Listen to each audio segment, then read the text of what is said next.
గుడ్లు కూర చేస్తున్నానండి. వాటికి కావాల్సిన పదార్థాలు: గుడ్లు ఉడకబెట్టి సన్నీటిలో వేసుకున్నాను, టమాటా, ఉల్లిపాయ, కొద్దిగా నూనె, అల్లం వెల్లుల్లి పేస్టు, గరం మసాలా, ఉప్పు, కారం, పసుపు అండి, కొంచెం కొత్తిమీర, కరివేపాకు. ముందుగా ఈ గుడ్లన్నీ ఒలుసుకొని ఒక ప్లేట్లో వేసుకోవాలి.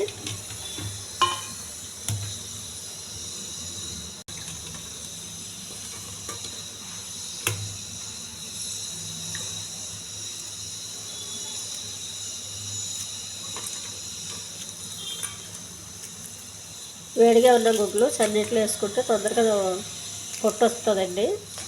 గుడ్డు పెంకు తొందరగా తీయడానికి అవుతుంది.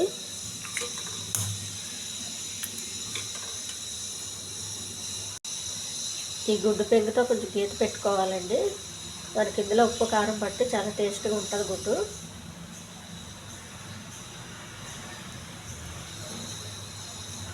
చాకుతో గట్ట పెట్టద్దు, ఎందుకంటే చాకుతో సరిగా రాదు గీత.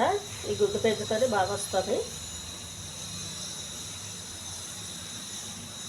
ఈ ఉల్లిపాయలు చిన్న ముక్కలు కట్ చేసుకోవాలండి. టమాటా కూడా. స్టవ్ వెలిగించి కన్నం పెట్టుకోవాలి.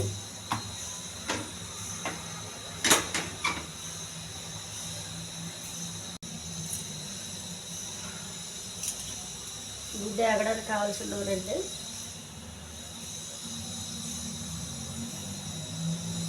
చిన్న స్పూన్తో 4 స్పూన్లు వేసాను.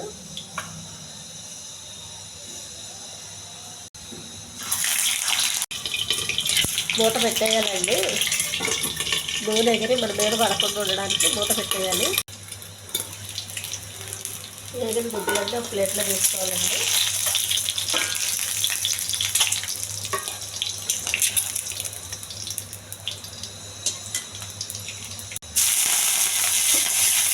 కరివేపాకు, ఉల్లిపాయలు, కొంచెం అల్లం వెల్లుల్లి పేస్ట్ అండి, టమోటా, కొద్దిగా గరం మసాలా అండి, కొంచెం ఉప్పు, కొద్దిగా కారం, కొద్దిగా పసుపు, పెట్టుకున్న గుడ్లు అండి ఈ గ్రేవీలో వేసేయాలి. ఇది లెమన్ రైస్లో నంచుకోవడానికి కానీ, అండ్ వేడివేడి అన్నం, వైట్ రైస్ ఉంటుంది చూడండి, వైట్ రైస్లో కలుపు తినడానికి చాలా టేస్ట్గా ఉంటుంది. గుడ్డు కర్రీ రెడీ అయిపోయిందండి. దించే ముందు కొంచెం కొత్తిమీర.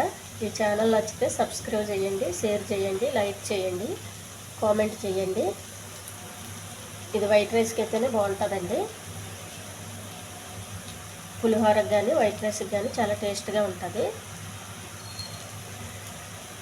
టేస్టీ గుడ్డు కర్రీ రెడీ అయిపోయింది. Stove off చేసేయాలండి.